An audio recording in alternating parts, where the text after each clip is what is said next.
Waterfall કેટલું છે હજી ચાલ છે ને આટલું ચાલીને આવ્યો ને ઓકે ચલો તો આટલું ચાલીને આવ્યા જેટલું આપણે એટલું ને એટલું પાછું ચાલવાનું છે અને ત્યારબાદ તમને જોવા મળશે ઝારવાણી વોટરફોલ બરોબર એકદમ સારો નજારો તો ત્યારે કહી શકાય કે જ્યારે ચોમાસાની સિઝન હોય ને તમે લોકો આવો તો સારો નજારો કહી શકાય પણ અત્યારે પણ આપણે એમ કહી શકાય કે ના ભાઈ હાલવાની અને જોવાની મજા આવે છે હવે વોટરફોલ કેવો છે એવું તમને થોડી વારમાં જણાવું છું સ્ટે ટ્યુન બરાબર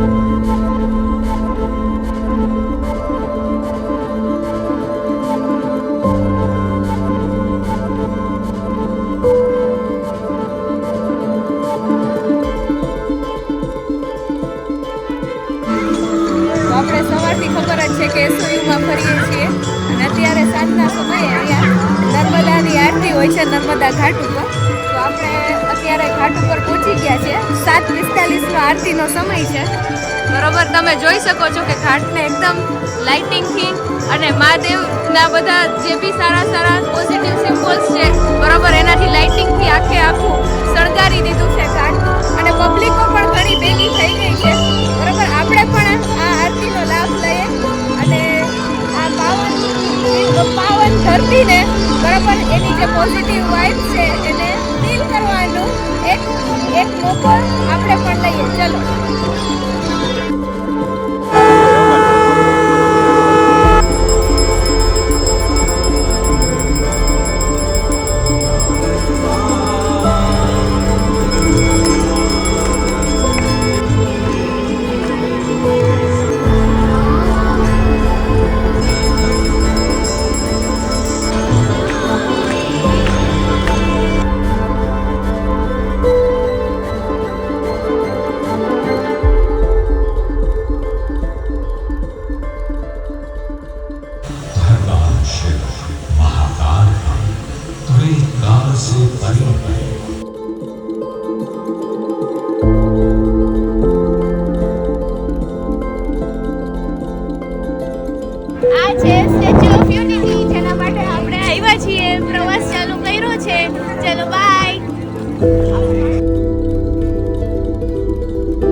GoProના ઓલામાંથી કેમેરો અલગ થઈ શકશે સ્ટિકમાંથી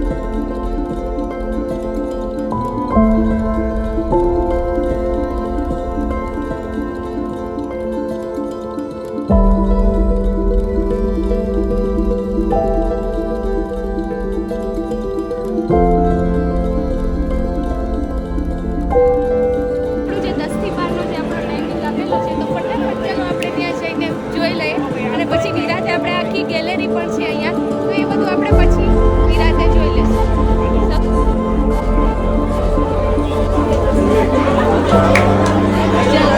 જે વ્યૂ જોઈ શકો છો આપણે અત્યારે સ્ટેચ્યુ ઓફ યુનિટીના ચેસ્ટ સુધીના ભાગે આવી ગયા છે એટલે કે આપણે ટોપ ઉપર અત્યારે છીએ અને આપણે અહીંયા આજે નર્મદા નદી જે દેખાઈ રહી છે એનો એકદમ સુંદર નજારો એકદમ બ્યુટીફુલ આપણે જોઈ શકીએ છીએ અને અહીંયા ખૂબ જ ગળતી હોવા છતાં પણ માણસો સમય જાય એટલું ક્રાઉડ સમય જાય એટલું બહુ જ સ્પેશિયસ છે તો જરૂર ને જરૂર એક વખત આ વિઝિટ કરવા લેવા જેવી છે વિઝિટ લેવા જેવી છે જય સરદાર જય સરદાર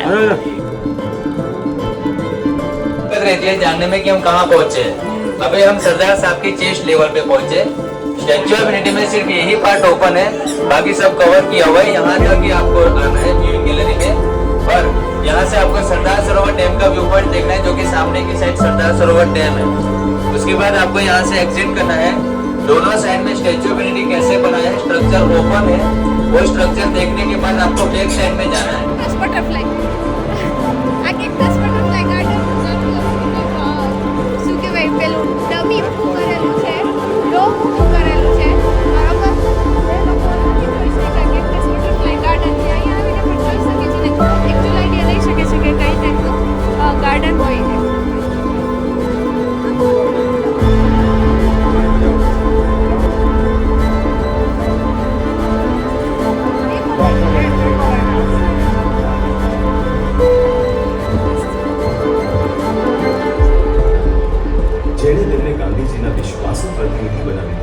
અને તેમને સ્વતંત્રતા સંઘર્ષની પ્રથમ હરોળમાં મૂકવા. તો હવે આપણે લોકો જઈ રહ્યા છીએ સરદાર વલ્લભભાઈનો જે સ્ટેચ્યુ છે એના ફીટ ઉપર, એટલે કે જે આપણે એક ચેસ્ટ સુધીનું કમ્પ્લીટ કરી લીધું છે.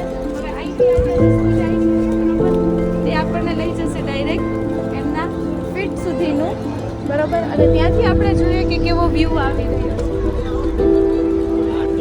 સો only one accelerator is left to reach up to the feet of the Sardar Sarovar statue. Patel statue. And now we are reaching up to there. And yes, we can go anywhere.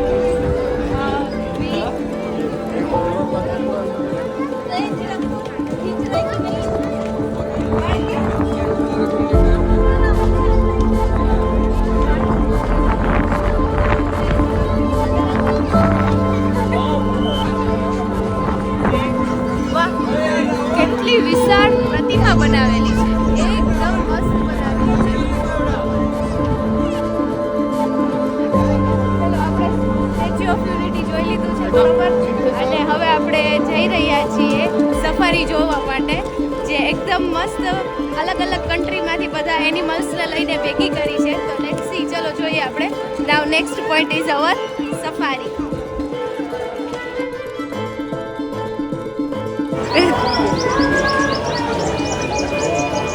હવે નો યાદ આવે. આ થોડું મારું candid nature છે ને, કે કેમેરો ફોકસ થાય છે ને તો યાદ નથી આવતું. અરે એમાં બી તમારે કેપ્ચર કરવું છે, કાંઈ વાંધો નહીં, આવી ગયું, એનું ધ્યાન રાખજો. રાષ્ટ્રીય એકતા દિવસ હમણાં આપણે આવો સરસ આપણે સરદાર વલ્લભભાઈ પટેલનું જીવન ચરિત્રની એક આખી સારી એવી ક્લિપ જોઈ બરોબર, અને ત્યાર પછી આપણે છેલ્લે એવું કર્યું કે ભાઈ રાષ્ટ્રીય એકતા દિવસ તરીકે આપણે કઈ દિવસ રાખ્યો છે, સરસ, અને 31 ઓક્ટોબર આપણે રાખ્યું છે રાષ્ટ્રીય એકતા દિવસ તરીકે. તો એની સાથે બીજી એક પણ આપણા લોકો માટેની એક બીજી એક પણ તે દિવસનું એક મહત્વ છે. તો એ કયો તમને કંઈ યાદ છે કે શું કરવા આપણે એની સાથે 31 ઓક્ટોબર સાથે પ્રસંગ, તમને નાનો સૂનો ભલે પ્રસંગ હતો પણ યાદ છે? હા, તો હું તમને કહી દઉં કે તે દિવસે એટલે જ પસંદ કરવામાં આવ્યો હતો કે એ એકતાનો દિવસ છે, અને તે દિવસે જો તમને ખ્યાલ હોય તો કે મારી અને જીતેનની આપણે સગાઈ પણ 31 ઓક્ટોબરે કરેલી હતી, કે જેથી કરીને અમારા બંને વચ્ચે એકદમ યુનિટી એકતા રહે બરાબર. તો એ એક અમે પણ એક ઓલું બની શકીએ છીએ, શું કહેવાય કે એક ઉદાહરણ બની શકીએ છીએ કે જો અમારા બંનેના લગ્ન જીવનમાં એકતા જળવાયેલી રહેશે તો અમે પણ એક સ્ટેચ્યુ ઓફ યુનિટી સરદાર વલ્લભભાઈની જેમ અમે પણ એમ કહેવા માગીએ છીએ કે ભાઈ લગ્ન જીવનમાં આપણે એકતા રાખવી બહુ જ જરૂરી છે. તો આ સલાહ મેં તમને એટલા માટે આપેલી છે કેમ કે હવે તમે ભવિષ્યમાં તમારી પણ સગાઈ થવાની છે. હવે આપણે જંગલ સફારી તરફ આવી ગયા છીએ. અહીંથી આપણે ટિકિટ કઢાવવાની છે અને બહારનું જે ઇન્ફ્રાસ્ટ્રક્ચર છે એ તો બહુ જ મસ્ત દેખાઈ રહ્યું છે બરોબર. તો ચલો જોઈએ હવે જંગલ સફારી.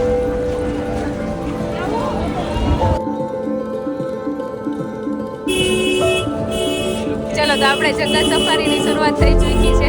અહીંયા આપણે જ્યારે અંદર આવીએ છીએ જંગલ સફારીમાં ત્યારે આપણને એક ઇલેક્ટ્રિક બસ જેવું ટૂંકમાં વ્હીકલ જે છે ઇલેક્ટ્રિક ચાલે છે એ આખી સફારી આપણને કરાવી દે છે. તો ચાલો લેફ્ટ સાઈડ જોઈએ આપણને ક્યાં પ્રાણીઓ જોવા મળે છે અહીંયા. મારી સફારી આ ચાલુ છે. હા, અને જીતેનની અત્યારે શું છે ને કે મેચની સફારી પર ચાલ્યું છે એટલે એને તો અત્યારે ડબલ મજા આવી રહી છે કારણ કે જંગલ સફારી સાથે અત્યારે એનો મેચ પણ ચાલુ થઈ ગયું છે.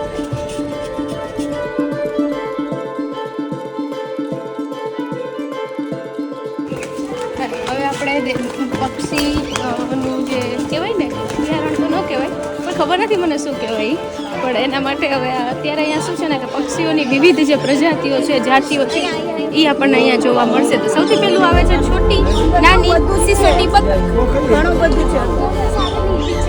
તમે જોઈ શકો છો ઓપન હોય છે. ઓપન હોય છે, જોઈ લ્યો જોઈ લ્યો.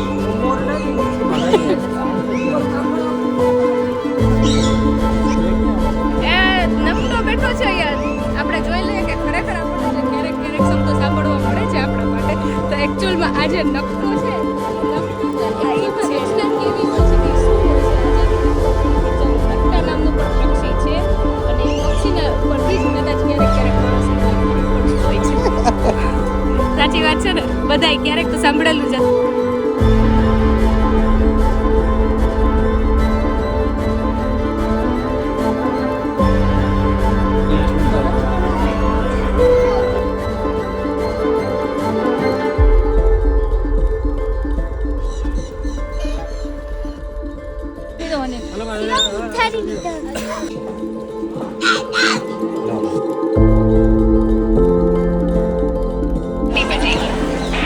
આપણે આજે જંગલ સફારી જોઈ બરોબર એ હવે પૂરી થઈ ગઈ છે. એકદમ સરસ છે. એકવાર અહીંયા આવવા જેવું ખરું એમ કહી શકાય કે ના, એકવાર તો આ જંગલ સફારી જોવાય. અને ઓછામાં ઓછું 3 થી 3.5 કલાક જેટલો જો ટાઈમ લઈને આપણે આવીએ ને તો આપણે એકદમ વ્યવસ્થિત રીતે બધું જોઈ શકીએ. અંદર એટલું બધું હાલવાનું પણ નથી હોતું. તે અંદર ઇલેક્ટ્રિક બસની પણ સુવિધા રાખેલી છે, જેથી કરીને તમને લોકોને વધારે પડતું ટ્રબલ્સ ન થાય. પણ ઘણા બધા કમિંગ સૂન એનિમલ્સ લખેલા છે એ પણ છે. તો nice view and one time visit કહી શકાય હું.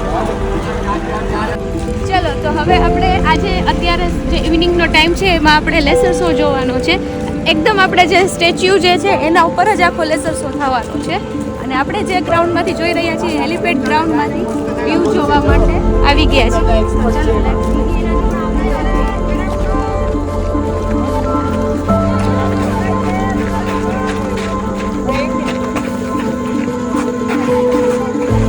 લાઇટની નજીક નહીં.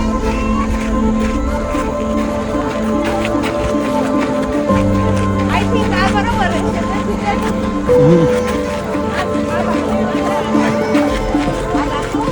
હજી આગળ અમે સ્ટેચ્યુ પર થવાનું છે જેટલું